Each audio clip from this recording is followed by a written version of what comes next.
What does it mean to exist, to love, to be? Some say love is a choice, others say it's destiny. But what if it's both and neither? What if love is a paradox, a revolution, a truth buried beneath centuries of debate? Welcome to the Renaissance Spirit. I'm your host, Scott Layton. In our last episode of The Infinite Loop of Existence, we explored LGBT+ identity through a religious lens. But faith alone does not hold the whole picture. Philosophy teaches us how to think, how to question, and how to understand. And understanding has never been more urgent. The battle over identity and dignity has intensified. Laws have been rewritten, rights have been challenged. The discourse has grown sharper, sometimes crueler. And through it all, real people we know and love continue to suffer under the weight of ignorance, fear, and hatred. We must do better, as individuals, as societies, as nations. So today we return to the heart of the matter, not just asking what homosexuality is, but why it matters. Why does love in all its forms spark so much debate? What does it mean to be gay, not just biologically or theologically, but philosophically? What does it mean to be? Let's break it down. Who are we? Are we the sum of our experiences, shaped by society, molded by history? Or are we, as some argue, etched in stone before we take our first breath, fixed, unchangeable, predestined? Jean-Paul Sartre might argue that existence precedes essence, that we are born without a pre-written purpose, and only through our choices do we carve out our identity. If that is true, then being gay is an act of self-creation, a radical affirmation of autonomy. Yet Plato's Symposium tells another story. Aristophanes speaks of an ancient past where humans were once whole two souls fused together until the gods split them apart. Ever since, we have longed to find our missing halves, whether male or female. If this is true, then love is destiny, a cosmic reunion written in the stars. So which is it? Do we become, or were we always meant to be? Perhaps the answer lies in the paradox itself. We are both made and makers, sculpted by the world, yet sculptors of ourselves. And perhaps that is the beauty of identity, that it cannot be confined to a single definition. If identity is a journey, then morality is the compass that guides us. But whose compass do we follow? For centuries, philosophers and theologians have sought to define right and wrong. Some, like Immanuel Kant, believed in moral absolutes, universal laws that apply to all people at all times. If Scripture condemns same-sex relationships, they argue, then no personal feeling can override that decree. But what if morality is not written in stone but in the beating of our hearts?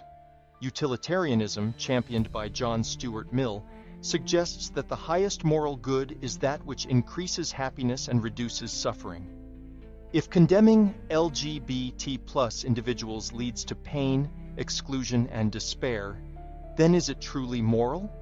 And what about Jesus? He shattered the legalism of his time, prioritizing love over law. His message was clear. Love one another. As I have loved you, so you must love one another. John 13, verse 34. Pope Francis has softened the Church's tone, stating, "If someone is gay and seeks the Lord and has goodwill, who am I to judge?" He has called for greater inclusion and recognition of same-sex relationships while upholding traditional teachings. If love is the highest commandment, then how can love itself ever be a sin? If morality is the measure of human dignity, then should it not first and foremost be rooted in compassion? For centuries, people asked, is it unnatural? Is it a mistake? But nature tells a different story. Same-sex behavior exists in over 1,500 animal species. Twin studies suggest a genetic link. Anthropology reveals that many ancient cultures embraced diverse expressions of gender and sexuality. If homosexuality is a natural part of existence, why do societies fight so hard to suppress it? But here's where philosophy challenges science. Just because something is natural, does that make it good? Violence is natural, so is greed. The measure of goodness is not found in what exists, but in what elevates us. And what elevates us more than love? Nature is diverse. Some animals are monogamous, others are polyamorous.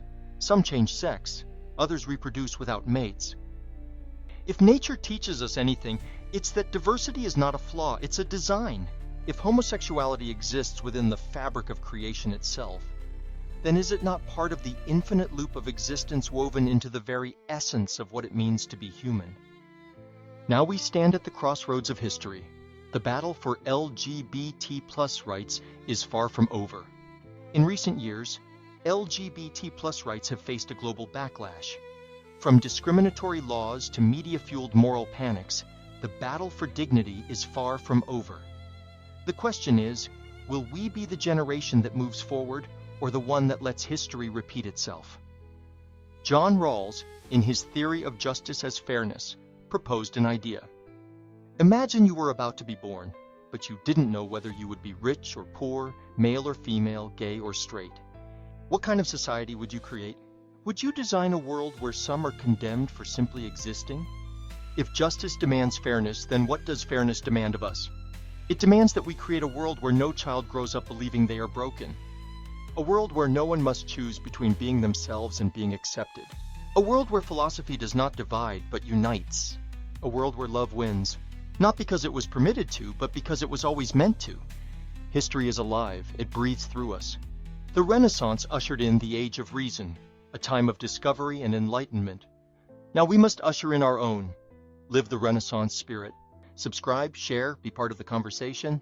And before you go, take our quiz to see if you are truly living the Renaissance spirit. Because history has not died, only our understanding of it.